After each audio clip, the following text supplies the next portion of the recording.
Alright, this one's probably the most basic of the advanced tells, if that makes sense. Probably the least advanced. But it's still a very good tell. A guy like this, probably most of the time a bluffer is going to kind of come into the pot when it's unopened, or if there's a small bet, maybe he'll try and re-raise to try and steal the pot. Say the pot's like 80, maybe 4 people are in the hand, including himself. So pot's 80, like that. One guy bets before him. Say he puts in 15, not too much. He bet about a fifth of the pot, not even. So you're gonna a bluffer generally. Again, this isn't a lot of chips. Let's say he did it in. He actually would do this. It would make more sense for him to do this as well. Let's say he does it in blues and greens, which hopefully you watched that other video. Blues are 10, greens are 5. So I have 60 chips here. Let's make it 65, and let's add an orange. So I got 85. So I'm prepared to call that 15 and raise 70. When he goes like this, splashing the pot, it's called. Sorry, I'll get a better angle. Kind of laying their chips out. Generally, again, this is a little more advanced. If you see a 5 out of 6 or a 6 out of 10 kind of player do this, somebody who's relatively good, splash the pot like that, 7 to 8 out of 10 times, they'll be bluffing. What they're trying to do is you would just figure out logically. They're trying to kind of show, express how many chips are in there, express that they don't want to call, which is why I said they might do it with lower chips like this. Because if I do this is the same. This is almost the same raise. This is 80. I raised 85. This is almost the same raise. This looks a lot less intimidating, especially if I put it in like this. It looks a lot more nonchalant. You just don't think much of it. Just the subconscious mind seeing, what is this? 9 chips here on a raise, kind of all scattered out like that. They're trying to intimidate you with how many chips are in the pot. Again, somebody who's not bluffing generally will do almost the exact opposite and generally put in a straight stack like this, so it doesn't look as frightening. It's a stack, the chips are thin, as opposed to this, that's a little more intimidating. That's someone trying to execute a bluff most of the time. Again, I can't reiterate enough that they could always be reverse psychologying you and always be bluffing you, so you need to know how good the player you're playing against is. That's why I'm trying to bring this 4 out of 10, 5 out of 10 scale. The pros will do this all the time. Will splash the pot when they have a good hand because they're trying to reverse backpedal the psychology, because they know a decent player knows it's a bluff, and they know, or any good pro knows that's a bluff, so they're trying to reverse psychology. They might even double reverse psychology. Just a tell like this almost gives you nothing in the pros, because it's really so discreet and so common that everybody knows it. You can't guess. It's almost 50-50 if he splashes it, if he's bluffing or calling. But when you're playing with not an amateur, but a decent not a super good pro, if they splash the pot like that, they're usually bluffing. That's for about a 5 out of 6 or a 6 out of 10 player. So splashing the pot equals bluff. A nice stack like this, neat stack, usually a good hand. Next tell, I'll go over as I point this back up. Hopefully I can still get my chip stack in. That's kind of important. One of the most important things, this is not an advanced one, but it's a lot of information you get out of this. You should, and a lot of people do not know this, I didn't even start doing it until maybe 3 months ago. It's just natural interest of the game, especially since there's a lot of boring time in Texas Hold'em. When these 3 cards are flopped, when these 3 cards are about to come out, the dealer's about to flip them, your natural instinct is, of course, to stare at them and see what hand you could possibly have right off the bat. Terrible for poker tells. You want to be looking at other players, specifically maybe one with the most chips, maybe one who's been involved in the most pots. You want to try and get a tell off him, or someone who's been putting a lot of money in. Because if you get a tell off him, and you get into pot with him, he puts a lot of money in, and you have a better hand because you have a good read on him, and you have a decent hand like a set or a straight, you can get a lot of money off him. You could try and watch 2 people at once, but generally I would pick maybe one person. You could try and do 2, but it's kind of instantaneous. When the flop comes out, you should not be looking at it. You should be picking that guy with the big chip stack who's been putting in a lot of money, staring at him. Huge tell, kind of well known, instinctively, almost, really besides the pros can avoid. I would say a 7 out of 10, 8 out of 10 player does it. Instinctively, if you like the flop, the player likes the flop, say I have ace-king, and the flop comes king, 7, I'm going to do this. I won't move my head that much. I don't know if you can see my eyes. I'm not trying to I probably look stupid, but you glance down at your chips momentarily, half a second at most. You got to be watching that. Like I said, you're not going to be able to see everybody at the table do it. Maybe 2 people if you're good, if your timing's right. But like I said, try and get the guy who's been involved in the most pots. Try and get a read on him because he's most likely going to be involved in this pot as well. Again, flop comes out, boom. Kind of quick glance at the chips, kind of quickly evaluating how many they have, how much they should bet out, proportion to their stack, so it doesn't look, like a bluff. They want people to stay because they have a good hand as of right now. Quick chip glance, good hand. So pay attention to others on the flop. Look at the flop after 3 to 4 seconds of studying other players. Quick one here, but an extremely good tell because this one's very, very hard to avoid. Again, I think this is only the pros can really avoid this. I still give away this tell even though I know I have it. Everybody has it. It's not a super uncommon one. Many people think this is a nervous bet, a scared bet. It probably won't even be this much. I'm kind of doing this much so you can kind of see it in the camera. But shaking is usually 90% of the time, more than usually, I would say, more often than not, excitement. It's shaking because of excitement, not because they're worried. Most people will think it's a bluff. It's because I'm sitting here, I just flopped a full house. I had a7, I called a big raise. I was kind of just sucked in. It was probably a bad call, Then the flop comes a7-7, and I'm sitting here like, wow, I lucked out, I'm starting to tremble like this. Again, maybe tapping in the finger, I mentioned the other ones. But a trembling hand, very subtle. It will not be this much. I don't even know if you can see that in the camera. You can in real life. Hopefully you guys are good. You can be able to observe kind of someone that's going in like this, and they're kind of maybe they might not splash the pot. They might put in a good amount or whatever. But shaking of the hand, good hand. Do not call that guy. Another tell here.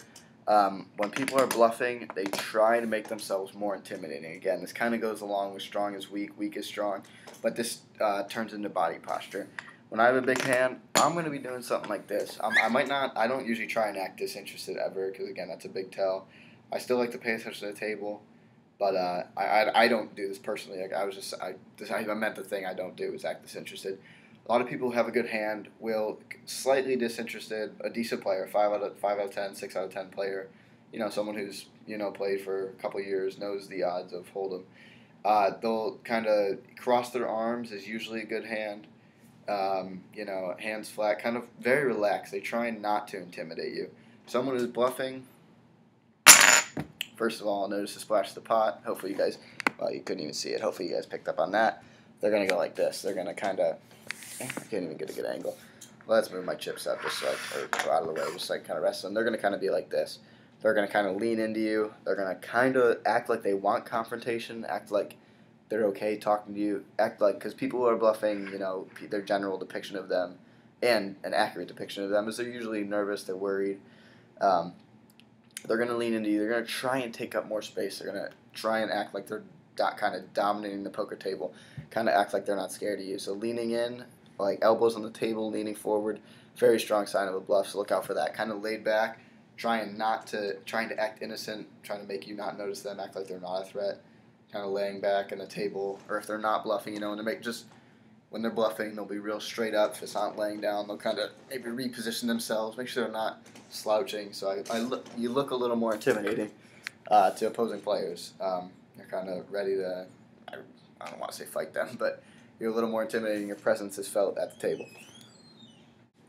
Another tell a lot of people know, but not too well known. This one's pretty hard to avoid, pretty natural tell. I'll do it first to see if you guys can just take a guess at whether or not I like my hand.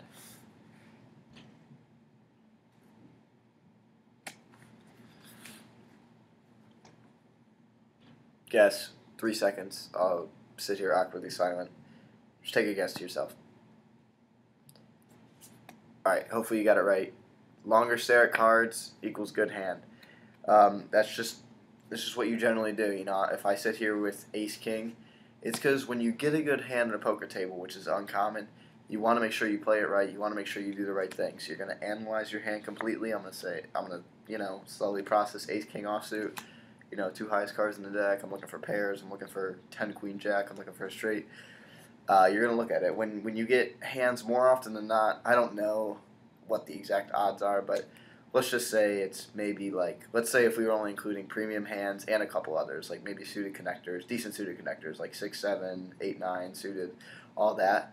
maybe your chances of getting a premium hand or that are maybe like 30%. So most of the time you're going to be getting a bad hand. You're going to glance at it real quick. You're going to see, someone who's got 2-8 offsuit. They're going to be like, okay, I've seen that hand many times. I know what to do with it. Easy muck. All right, that was ace king. Don't do that. But people who stare at their whole cards longer generally have a better hand. It could be any premium hand, really anything. 6-7 clubs, any decent hand. They will not be having 2-7 offsuit when they're like this. A 3-4 second look. It won't even be that long, really. It'll be kind of, I would say, 2 to 2.5 seconds for a good hand. Bad hand. When you see a 5-8, it's not hard to realize you can't do much with that hand. 5-8, boom, 5 of hearts. It's a half-second look, maybe a second at most. So that's why if you ever watch the pros, people, you never look at your cards. I can't even do it. I'm still a little impatient with it. I kind of look at other people, but a lot of times there's like breaks in the game where nobody's looking, where I'll peek at my cards before my turn. But the pros, and I think they kind of do it just because everybody does it, and not a tradition, but people get used to it.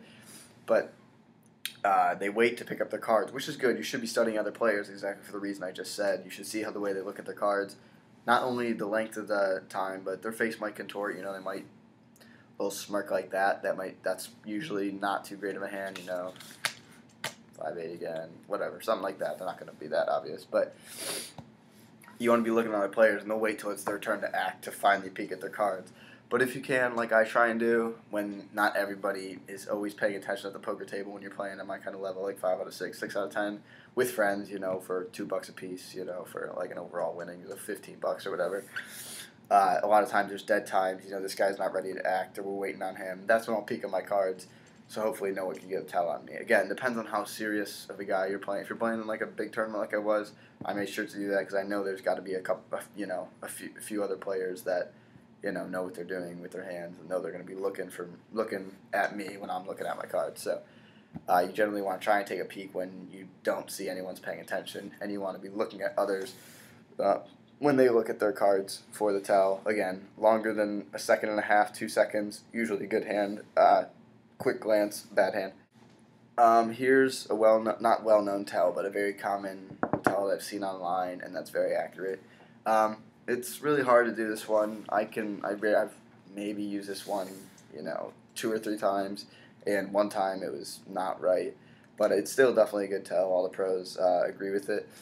The blink rate, you have to kind of notice there's going to be the blink rate of that, if you're at a tournament, if you're at a small money tournament, that blink rate of that 56-year-old guy is going to be different from that, 21-year-old kid across the table.